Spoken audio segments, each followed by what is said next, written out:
Bwana Yesu asifiwe. Mwana Nazareth, nipende kuchukua nafasi ya kipekee kukaribisha tena katika ibada ya siku ya Jumamosi. Tunaomba tufumbe macho tuombe. Baba, katika jina la Yesu, na kila sababu za kusema asante kutupa neema nyingine tena ya kuweza kutana siku ya leo. Tunaomba Bwana ukaanze nasi, umalize nasi ibada hii katika jina la Baba na la Mwana na Mtakatifu. Amen. Nichukue tena nafasi nyingine kukukaribisha. Naomba hapo ulipo unaweza ukatafuta kitabu cha Tumwabudu Mungu na Biblia yako pembeni pamoja na notebook tunapokwenda kuanza ibada yetu ya siku ya leo. Fungua ukurasa wa 350 katika jina la Baba na la Mwana na Roho Mtakatifu. Amen. Bwana unifumbue midomo yangu, na kinywa changu kitanena sifa zako. Bwana unikumbushe kwa neema yako, unijilie kwa wokovu wako. Atukuzwe Baba na Mwana na Roho Mtakatifu, kama ilivyokuwa mwanzo na iwe sasa na siku zote na hata milele na milele. Amen. Njoni tumwimbie Bwana, tumfanye shangwe mwamba wokovu wetu. Tuje mbele zake kwa shukrani, tumfanye shangwe kwa zaburi. Njoni tuabudu, tusujudu, tupige magoti mbele za Bwana aliyetuumba. Ingekuwa ili leo msikie sauti yake, msifanye migumu mioyo yenu. Naomba tuimbe nyimbo namba 318 tunapokwenda kujiandaa kwa ajili ya kusikiliza ujumbe wa neno la Mungu. 318. Niongoze Bwana wangu, niongoze Bwana Mungu, niongoze Bwana Mungu. Niongoze Bwana Mungu, ni msafiri chini, ni mnyonge nguvu sina, nishike mkononi. Mkate wa mbinguni nilishike siku zote, nilishe siku zote. Baba, tuna kila sababu za kusema asante tena kutupa neema nyingine tena kuja mbele zako, maana umesema tuombe bila kukoma. Tunaomba Bwana ukatuongoze tunapokwenda kusikiliza ujumbe wa neno lako. Fungua akili zetu pate kuelewa na maandiko, katika jina la Baba na la Mwana na Mtakatifu. Amen. Haleluya, haleluya. Kichwa cha somo letu siku ya leo kinasema Yesu ni mkate wa uzima. Yesu ni mkate wa uzima. Kinatoka kitabu cha Yohana 6 mstari wa 26 mpaka 51, na unasema Yesu akawajibu akasema, amin amin nawaambia, ninyi mnanitafuta si kwa sababu mliona ishara, bali kwa sababu mlikula ile mikate mkashiba. Msikitendee kazi chakula chenye kuharibika, bali chakula kidumucho hata uzima wa milele, ambacho Mwana wa Adamu atawapa. Kwa sababu hiyo ndiye aliyetiwa muhuri na Baba, yani Mungu. Basi wakamwambia, tufanyeje ili tupate kuzitenda kazi za Mungu? Yesu akajibu akawaambia, hii ndiyo kazi ya Mungu, hii ndiyo kazi ya Mungu, mwaminini yeye aliyetumwa na yeye. Wakamwambia, unafanya ishara gani basi ili tuone tukakuamini? unatenda kazi gani? Baba zetu waliila mana jangwani, kama vile ilivyoandikwa, aliwapa chakula cha mbinguni ili wale. Yesu akawaambia, amini amini naambia, siye Musa aliyewapa chakula kile cha mbinguni, bali Baba yangu anawapa ninyi chakula cha kweli kitokacho mbinguni. Kwa maana chakula cha Mungu ni kile kishukacho kutoka mbinguni. Ninakupa ulimwengu zima. Kile kishukacho kutoka mbinguni na kuwapa ulimwengu zima. Basi wakamwambia, Bwana, siku zote utupe chakula hiki. Yesu akaambia, mimi ndiye chakula cha uzima. Yeye ajaye kwangu hataona njaa kabisa, naye aniaminie hataona kiu kamwe. Lakini aliwaambia ya kwamba mmeniona wala hamwamini. Wote anipao Baba watakuja kwangu, wala yeyote ajaye kwangu sitamtupa nje kamwe. Kwa kuwa mimi sikushuka kutoka mbinguni ili niyafanye mapenzi yangu, bali mapenzi yake aliyenipeleka. Na mapenzi yake aliyenipeleka ni haya, ya kwamba katika wote alionipa nisimpoteze hata mmoja, bali nimfufue siku ya mwisho. Kwa kuwa mapenzi yake Baba yangu ni haya, ya kwamba kila amtazamaye Mwana kumwamini yeye awe na uzima milele, nami nitamfufua siku ya mwisho. Basi Wayahudi wakamnung'unikia kwa sababu alisema, mimi ni chakula kilichoshuka kutoka mbinguni. Wakasema, je, huyu siye Yesu mwana wa Yusufu, ambaye twamjua baba na mamaye? Sasa asemaje huyu, nimeshuka kutoka mbinguni? Basi Yesu akajibu akawaambia, msinung'unike ninyi kwa ninyi. Hakuna mtu awezaye kuja kwangu asipovutwa na Baba aliyenipeleka, nami nitamfufua siku ya mwisho. Imeandikwa katika manabii, na wote watakuwa wamefundishwa na Mungu. Basi kila aliyesikia na kujifunza kwa Baba huja kwangu. Si kwamba mtu amemuona Baba, ila yeye atokaye kwa Mungu huyo ndiye aliyemuona Baba. Amini amini naambia, yeye aaminie yuna uzima wa milele. Mimi ndiye chakula cha uzima. Baba zetu walila mana jangwani wakafa. Hiki ni chakula kishukacho kutoka mbinguni, kwamba mtu akila wala asife. Mimi ndiye chakula chenye uzima kilichoshuka kutoka mbinguni. Mtu akila chakula hichi ataishi milele, na chakula nitakachotoa mimi ni mwili wangu kwa ajili ya uzima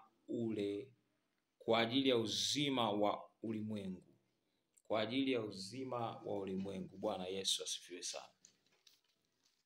Kichwa cha somo kinasema, Yesu ni mkate wa uzima. Yesu ni mkate wa uzima. Kiangalia hapa kwenye Biblia yetu inavyosema kwamba Yesu akawajibu akasema, amini amini nawaambia, ninyi mnanitafuta si kwa sababu mliona ishara, bali kwa sababu mlikula ile mikate mkashiba. Bwana Yesu asifiwe sana. Katika maisha tunayoishi, watu wengi sana wana tabia hiyo ya kutafuta Yesu kwa sababu kuna vitu aliwapa. Yamkini kuna kazi alimpa, yamkini kuna biashara alimpa, yamkini kuna gari alimpa. Kwa hiyo watu wa tabia hii mpaka sasa bado hapo. ambao wanamtafuta Yesu ni kwa sababu aliwapa kitu fulani. Na asilimia kubwa sana ya watu ambao wanamtafuta Yesu kwa sababu aliwapa kitu fulani na kumfuata, hawa asilimia kubwa huwa wanafikiaga mahali pabaya pale wanapoona wanakwenda mbele za Mungu kumwomba, na wanapoona Yesu amekaa kimya. Wanakwenda mbele za Mungu kumtafuta. Kwa kipindi hichi tunaongelea juu ya kuomba, kwenda mbele za Mungu na kuomba ili kuhitaji kuona anajibu mahitaji yetu. Sasa kuna watu wamejenga tabia hiyo ya kwamba wao kumtafuta kwao mpaka wanapokuwa na mahitaji, ila wanapokuwa hajapitia shida ambazo zinawapelekea kuleta mahitaji mbele za Mungu, huwa hana muda na Yesu. Sasa Yesu hapa anawaambia ya kwamba hawa walimtafuta sio kwa sababu ya ishara, ni kwa sababu walimtafuta kwa sababu walikula na wakashiba. Bwana Yesu asifiwe sana. Haleluya. Na hata katika maisha yetu wapo watu ambao wanatuzunguka pia. Unakuta kuna watu wanakutafuta wewe kwa sababu unawapa pesa, kwa sababu unawezesha kwa namna moja au nyingine. Kama Yesu aliweza kuwagundua watu, na mimi ninaomba kwa jina la Yesu ukapate kufunguliwa macho yako ya rohoni, ukapate kuwagundua mapema watu ambao wanakufuata wewe, wanakutafuta wewe kwa sababu ya kitu fulani. Bwana Yesu asifiwe sana. Haleluya, haleluya. Maandiko yanasema tutafute kwanza ufalme wa Mungu na haki yake na mambo mengine tutazidishiwa. Lakini imekuwa vice versa. Sasa hivi watu wanatafuta vitu. Hawatafuti ufalme wa Mungu, wanatafuta vitu.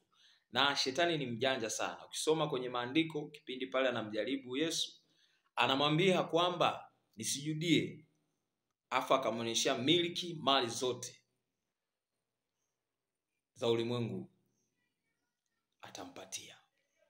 Bwana Yesu asifiwe sana. Na hapo ndo wapendwa wengi wanapokamatwa, kwa sababu target shetani alishagundua kwamba hawa watu wanatafuta vitu. Kwa hiyo anawakamatia kwenye vitu.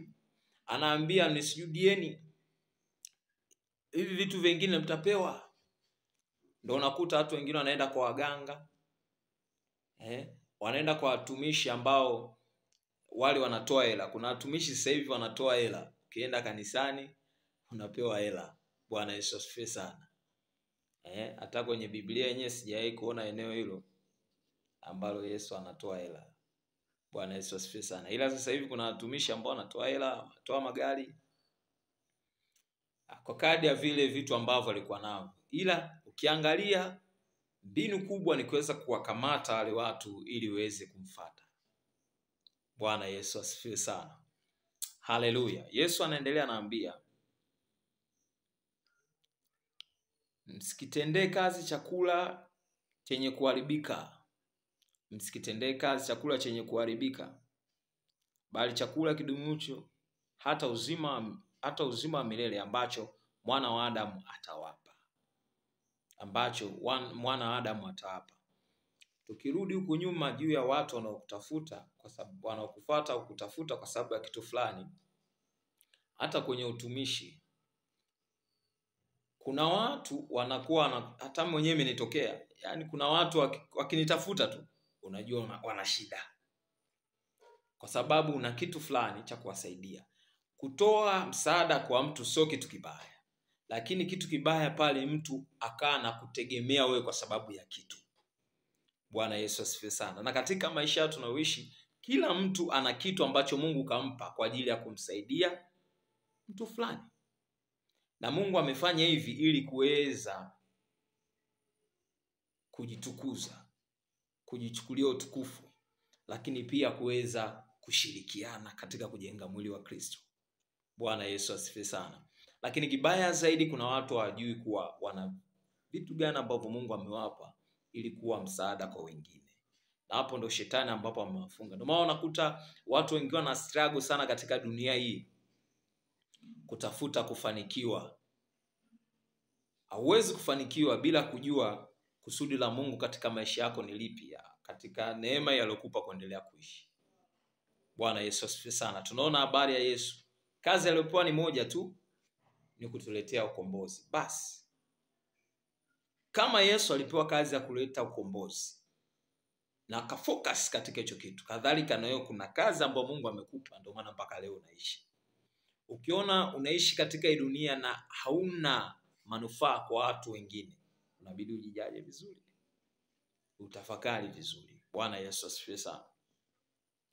Anaongelea juu ya chakula ambacho atawapa.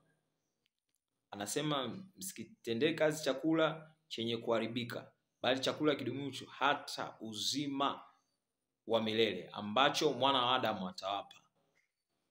Bwana Yesu asifiwe sana. Kuna chakula ambacho kinaweza kutufikisha mpaka uzima wa milele. Napoongelea uzima wa milele ni maisha baada. Uzima, yani kuanzia sasa hivi mpaka baada ya kufa kutoka kwenye ulimwengu, maisha bado yanaendelea. Ukishamaliza maisha ya dunia ya mwilini, unatoka unaendelea kusurvive mpaka maisha ya ulimwengu wengine ambao ni ulimwengu wa kwenda kurithi ufalme wa mbinguni. Bwana Yesu asifiwe sana. Haleluya, haleluya, haleluya. Sasa chakula hichi ni chakula gani? Ukisoma maandiko, neno la Mungu nasema mtu hatoishi kwa mkate, bali kwa kila neno litokalo kinywani, mwa Bwana. Unavyoona, kwa hiyo chakula hii mkate ni hakina nguvu zaidi kuliko maneno ya Mungu. Na ukiendelea zaidi nasema mshahara wa dhambi ni mauti. Dhambi ndio inafanya watu wafe, lakini sio njaa. Lakini ukiendelea zaidi, Daudi anasema moyoni mwangu nimeleka neno lako nisikutende dhambi. Kitabu cha Zaburi. Bwana Yesu asifiwe sana. Yesu alikuwa anaongelea kuhusu mtu wa rohoni. Mtu wa rohoni anapokuwa ameshiba neno la Mungu, tunaona matokeo katika mtu wa mwili. Bwana Yesu asifiwe sana. Vitu vyote katika dunia hii asili yake ni neno. Na maandiko anaenda mbele zaidi, anasema pasipo neno hakuna kitu chochote kinachowezekana. Bwana Yesu asifiwe. Sasa neno la Mungu likikaa kwa wingi ndani mwako, kuna uwezekano mkubwa wa kuenenda sana mapenzi ya Mungu, huku Roho Mtakatifu akikuongoza, ukaishi maisha ya muda mrefu zaidi na kulisi ufalme wa mbinguni. Bwana Yesu asifiwe sana. Chakula hichi tunachokula cha mwilini, hichi chakula hakiwezi kikatusaidia kuulisi uzima wa milele. Chakula tunachokula cha mwilini hakiwezi kutusaidia kuulisi uzima wa milele. Lakini kile chakula ambacho kitokako kwa Mungu, ambao ndo neno lake, ndo kinaweza kutusaidia kuulisi uzima wa milele. Bwana Yesu asifiwe sana. Ukiendelea mbeleni, Yesu anaambia juu ya kula mwili wangu, kunywa damu yangu. Ukiangalia kwenye maandiko, nasema lile neno likafanyika kuwa mwili. Tunaona translation kutoka kwenye neno kufanyika kuwa mwili. Lile neno likafanyika kuwa mwili. Na tunaposhiriki meza Bwana, tunashiriki ule mkate, lakini rohoni. Ile ni neno la Mungu.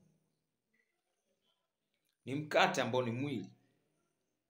Lakini maandiko anasema neno akafanyika kuwa mwili. Ila ile ni neno la Mungu. Bwana Yesu asifiwe sana. Tunaposhiriki tunakuwa ni ukumbusho juu ya agano ambalo Yesu amefanya na sisi. Bwana Yesu asifiwe sana. Haleluya, haleluya. Haleluya. Ni somo ambalo sio rahisi sana kuelewa, ndio maana hata wenyewe wakawa wanachanganyikiwa kwa sababu ya statement ambayo Yesu aliwaambia, mimi ndio chakula cha uzima. Bwana Yesu asifiwe sana. Haleluya. Kwa hiyo neno la Mungu linapokaa ndani mwako, ndio chakula cha kiroho kwa mtu ule wa ndani. Ukisoma kitabu cha Mwanzo Pale mwanzo anasema na tumfanye mtu kwa mfano wetu. Alafu kiendelea scripture nyingine inaendelea. Naona Mungu alikaa ile siku ya 7 na akamfinyanga mtu, akampulizia pumzi. Yule mtu wa kwanza nilikopo mtu wa rohoni, na huyu mtu wa pili ni mtu wa mwilini. Bwana Yesu asifiwe sana. Na asili yetu sisi ni rohoni. Ndio maana mtu akifa tunasema mtu fulani ametutoka, lakini mwili wake upo. Sasa ulimwengu wa roho ndio una dominate ulimwengu wa mwilini. Bwana Yesu asifiwe sana. Sasa kile chakula, ndo tunarudi kwenye pointi ya kwamba kile chakula ni neno la Mungu. Neno la Mungu lipo katika sehemu tofauti tofauti. Mfano, katika amri 10 za Mungu nasema waheshimu baba yako na mama yako, siku zako zipate kuwa nyingi na heri duniani. Utapokuwa sio mtii wa hiyo amri, kuna possibility kubwa sana ya kutokuishi miaka mingi na kukosa baraka katika miaka yako. Bwana Yesu asifiwe sana. Kwa hiyo neno la Mungu unapolisikia, unapolisoma na kuliweka ndani ya moyo wako na ukalichakata, kulifanyia kazi, kama vile unapokula chakula na kikasagwa, kikaingia kwenye kazi na unaona mwili una nguvu, na kadhalika hivyo neno la Mungu likiingia ndani ya moyo wako napo ukalifanyia kazi, ndipo tunapoona matokeo ya mtu kuishi sana mapenzi ya Mungu. Na mwisho wa siku utashangaa watu wanasema huyu ni mtumishi wa Mungu, lakini waishia hapo hapo kusema mtumishi wa Mungu. Lazima wataona matunda kutokana na lile neno liloweka ndani ya moyo wako na kulifanyia kazi. Bwana Yesu asifiwe sana. Haleluya, haleluya. Ukisoma maandiko anaongelea juu ya swala la kuamini. Anaendelea hapa, anasema basi wakamwambia tufanyeje ili tupate kuzitenda kazi za Mungu? Yesu akawajibu akawaambia, hii ndio kazi ya Mungu, na muaminini yeye aliyetumwa na yeye. Kumwamini. Huwezi kuona matokeo katika maisha yako unapopata neno la Mungu ndani ya moyo wako. Usipoliamini huwezi kuona matokeo. Huwezi kuona matokeo. Bwana Yesu asifiwe sana. Bwana Yesu asifiwe sana. Haleluya, haleluya. Haleluya, haleluya. Hapa juzi nimepata simu moja. Kuna mama mmoja ambaye ni single mother. Alikuwa na changamoto, akanielezea kuhusu mtoto wake. Na jinsi ndoto alivyokuwa anaziota. Akasema, mtumishi, nimeomba sana, nimeomba lakini asilimia nyingi ambao anasema wameomba, nikimwambia tuingie kwenye maombi, anaona kuna utofauti ndani mwake, tofauti na vile alivyokuwa anaomba. Bwana Yesu asifiwe. Lakini ukija kuchunguza ndani mwake kuna ukosefu wa imani, lakini pia na ukosefu wa kutokuwa na neno la Mungu ndani mwake. Unaweza ukaa na neno la Mungu lakini usiamini. Hilo ni swala lingine. Lakini kuna uwezekano mkubwa sana kuona matokeo ukiwa unaamini. Bwana Yesu asifiwe sana. Bwana Yesu asifiwe sana. Haleluya, haleluya. Kwa hiyo anasema muaminini yeye aliyotumwa na yeye. Katika maisha tunaoishi kuna watumishi ambao wametumwa na Mungu kufanya kazi yake, na utawajua kwa matunda yao. Utawajua kwa matunda yao. Kuna wengine kama wametumwa na Mungu, kuna wengine wametumwa pia na shetani, nao pia utawajua kwa matunda yao. Bwana Yesu asifiwe sana. Bwana Yesu asifiwe sana.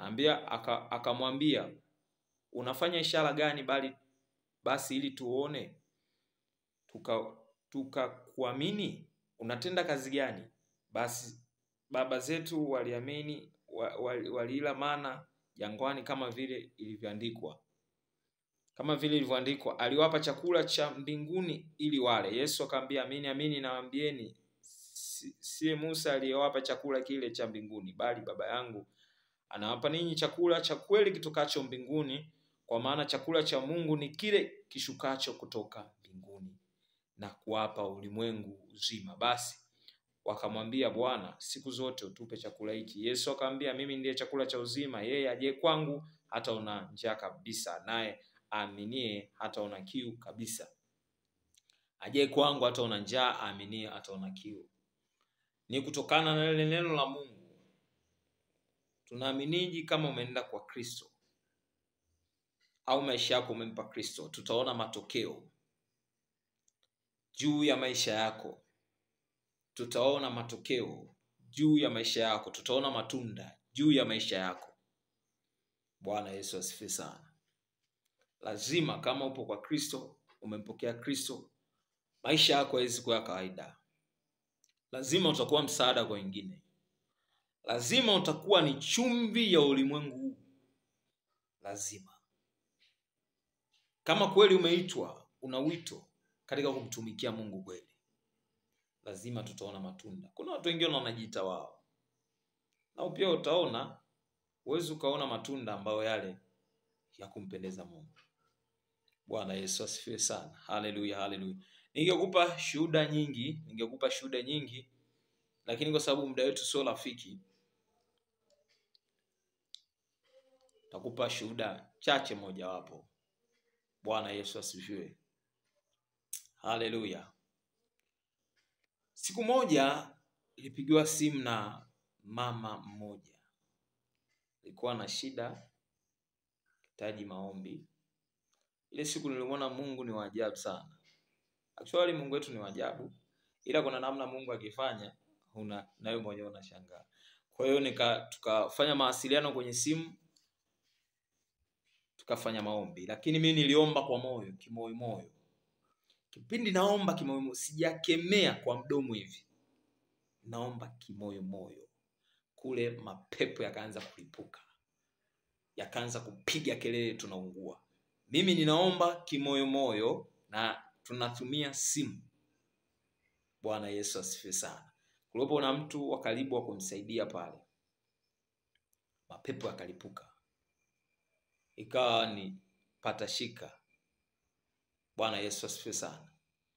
Nikakumbuka ile andiko moja nasema, kuna wale wanamuita Yesu lakini wanatamka jina la Yesu midomoni mwao, ila moyoni hayupo. Kwa hiyo Yesu anapokuwa ndani ya moyo wako, hata unapokemea kimoyo, unapoomba jambo lako kimoyo, anakujibu. Kuna wengine wanakemea kweli, wanatumia nguvu. Wanakemea, ni kweli maandiko yanasema kwa kadri ya nguvu itendao kazi ndani, ni kweli. Lakini kama ile nguvu inatoka alafu Yesu yupo ndani mwako, huwezi kuona matunda yote. Bwana Yesu asifiwe sana. Na huyu Yesu ndo neno. Ile neno unapokaa ndani mwako, utapoona matokeo katika maisha yako na utapoona kuulisi ule uzima wa milele. Uzima unaanzia sasa.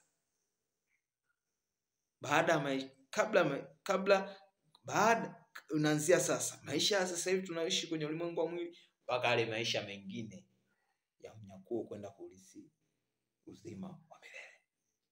Bwana Yesu asifiwe sana. Haleluya, haleluya, haleluya.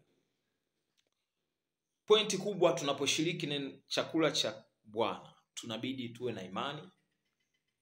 Tuamini ya kwamba Bwana kweli anatenda. Na imani yetu itimilike katika kulitii neno la Mungu tunaolisikia. Kile itoe leo na kulifanyia kazi. Itatusaidia kuulisi ule uzima wa milele. Bwana Yesu asifiwe sana. Haleluya, haleluya. Ninaomba tufunge macho tuombe. Baba, katika jina la Yesu nina kila sababu za kusema asante kutupa neema nyingine kuiona siku ya leo. Ninaomba Bwana katuwezeshe tukawa watekelezaji wa neno lako kile itoe leo, lakini pia na kuamini pale tunaposhiriki mwili wako na damu yako iliyomwagika pale msalabani, ambao ifanyika ni ukumbusho wa agano jipya, katika jina la Yesu Kristo mwana Mungu wa Nazareti, ili tukapate kuulisi uzima wa milele. Amen. Tufungue ukurasa 350. Bwana unifanyie miguu yetu njia za kunyoka, neno lako litongoze kokote tapokwenda. Toka mawio ya jua hata machweo yake, jina la Bwana usifiwa. Sala ya kimya.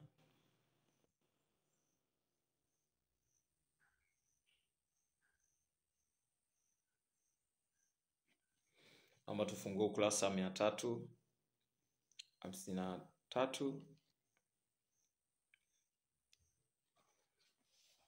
Tusemele sala iliyoandikwa kwa maandishi meusi. Nakushukuru Bwana, nakushukuru Baba yangu wa mbinguni, kwa jina la mwana wako mpendwa Yesu Kristo, kwa kuwa umenilinda usiku huu na kunizuilia maumivu na hatari zote.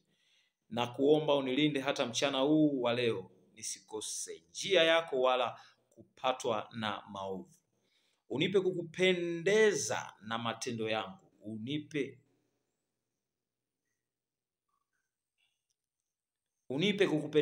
unipe kukupendeza na matendo yangu. Mwenendo wangu uwe mzuri, kwani mwili wangu na moyo na vyote nilivyo navyo naviweka mkononi mwako. Malaika wako mtakatifu awe pamoja nami, shetani asinishinde. Sala ya Bwana. Baba yetu uliye mbinguni, jina lako tukuzwe, ufalme wako uje, mapenzi yako yatimizwe hapa duniani kama yatimizwa kwa mbinguni.